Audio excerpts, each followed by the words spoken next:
দেশকে অস্থিতিশীল করতে চাইলে কাউকেই ছাড় দেওয়া হবে না বলে হুঁশিয়ারি করেছেন অর্থমন্ত্রী আমির খসরু মাহমুদ চৌধুরী। সকালে চট্টগ্রাম বিশ্ববিদ্যালয়ের সরস্বতী জ্ঞান মন্দির উদ্বোধন করে তিনি বলেন, বিশৃঙ্খলাকারী যে দলেরই হোক বিচারের আওতায় আনা হবে। আমরা বাংলাদেশে স্থিতিশীলতা যদি না থাকে সামনের দিকে এগিয়ে যাওয়ার কোনো সুযোগ নেই। যারা স্থিতিশীলতা নষ্ট করবে তারা সে যেই হোক, এখানে আইনের চোখে কাউকে ছাড় দেওয়া হবে। এখানে স্থিতিশীলতা নষ্ট করবে এমন কোনো শক্তি, তারা যেই হোক, কাউকে এখানে ছাড় দেওয়া হবে না।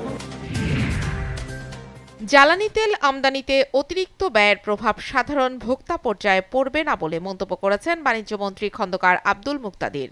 দুপুরে সিলেটের বাসিয়া খাল পরিদর্শন শেষে সাংবাদিকদের তিনি বলেন, বিদ্যুৎ উৎপাদন স্বাভাবিক রাখতে দেশে জ্বালানি তেল ও গ্যাসের মজুদ বাড়ানো হচ্ছে।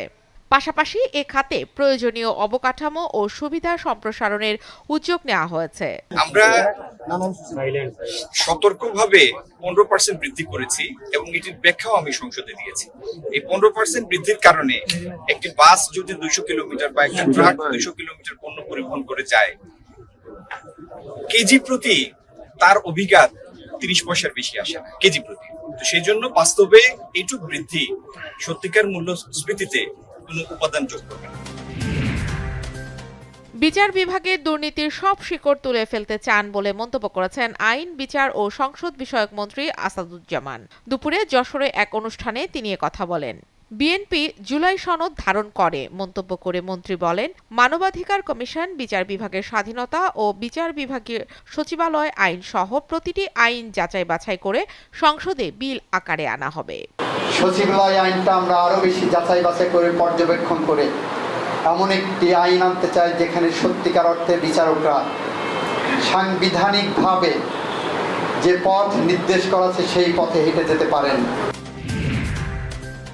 ছাত্রদলকে সংযত হওয়ার আহ্বান জানিয়ে জামায়াতের সেক্রেটারি জেনারেল মিয়া গোলাম পরোয়ার বলেছেন, যারা আমাদের গুপ্ত বলে তারাই গুপ্ত। অন্তর্বর্তী সরকারের অনেক গুপ্ত উপদেষ্টা এখন এই সরকারের মন্ত্রী বলেও মন্তব্য করেন তিনি। আজ ঝিনাইদহে জামায়াতের ওয়ার্ড সভাপতি সম্মেলনে প্রধান অতিথির বক্তব্যে তিনি এসব কথা বলেন। জুলাই সনদ বাস্তবায়ন না হওয়া পর্যন্ত সংসদ ও রাজপথে আন্দোলন চলবে বলেও হুঁশিয়ারি দেন মিয়া গোলাম পরোয়ার। 5 কোটি মানুষের ভোটের প্রতি আস্থা রেখে গণভোটের রায়কে বাস্তবায়ন করুন। 11 দলীয় ঐক্যের পক্ষ থেকে সারা দেশে বিক্ষোভ, মিটিং, মিছিল, মহানগরী, জেলা, গোল টেবিল, আমাদের আগামী কালকে জুলাই যোদ্ধা শহীদদের নিয়ে জাতীয় উদ্যান সরোয়ার্দিতে বিশাল জাতীয় সমাবেশ অনুষ্ঠিত হবে। সবটার লক্ষ্য হচ্ছে রাজনৈতিক সংকট এবং আবার রক্ত ঝরার দিন থেকে বাঁচাতে গেলে জুলাই সনদকে সংবিধান আইন হিসেবে অন্তর্ভুক্ত করুন। দেশে গত 24 ঘন্টায় হামে আরও 7 শিশুর মৃত্যু হয়েছে। একই সময়ে হাসপাতালে ভর্তি হয়েছে 1387 জন। আজ স্বাস্থ্য অধিদপ্তরের এক বিজ্ঞপ্তিতে এ তথ্য জানানো হয়। এদিকে বিশ্ব স্বাস্থ্য সংস্থা জানিয়েছে, হামে মৃত শিশুদের কেউই হামের টিকা পায়নি।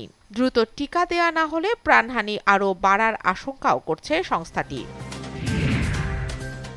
মাত্র 4 ঘন্টা নোটিশে দীর্ঘদিনের বসত বাড়ি থেকে ভূমিহীনদের উচ্ছেদের চেষ্টাকে অন্যায় ও চক্রান্তমূলক বলে আখ্যায়িত করেছেন ভূমিমন্ত্রী মিজানুর রহমান মিনু। একই সঙ্গে 40-45 বছর ধরে বসবাসরত দরিদ্র পরিবারগুলোকে জেলা প্রশাসকের মাধ্যমে খাস জমি বন্দোবস্ত দেওয়ার আশ্বাস দিয়েছেন তিনি। বেলা 11টায় রাজশাহী নগরীর পদ্মা আবাসিক এলাকায় নিজ বাসভবনে সাংবাদিকদের প্রশ্নের জবাবে এসব কথা বলেন মন্ত্রী। আর এটা একটা টেম্পারিং করা, কোর্টে আজকে হলো আর 4 ঘন্টার মধ্যেই ভূমি উদ্ধার করতে যেতে হবে, তার মানে এখানে কোনো কিন্তু আছে। আমাকে 6 দিন 7 দিন সময় দিতে হবে, সেটা না দিয়ে চট করে দিয়ে ভেঙে দেবো, এটা অন্যায় হয়েছে আমি মনে করি। আমি একজন ব্যক্তি, একজন মানুষ হিসেবে এটা মনে করি। হকির আন্তর্জাতিক অঙ্গনে পথ চলার দ্বিতীয় দিনে জয়ের দেখা পেল বাংলাদেশের মেয়েরা।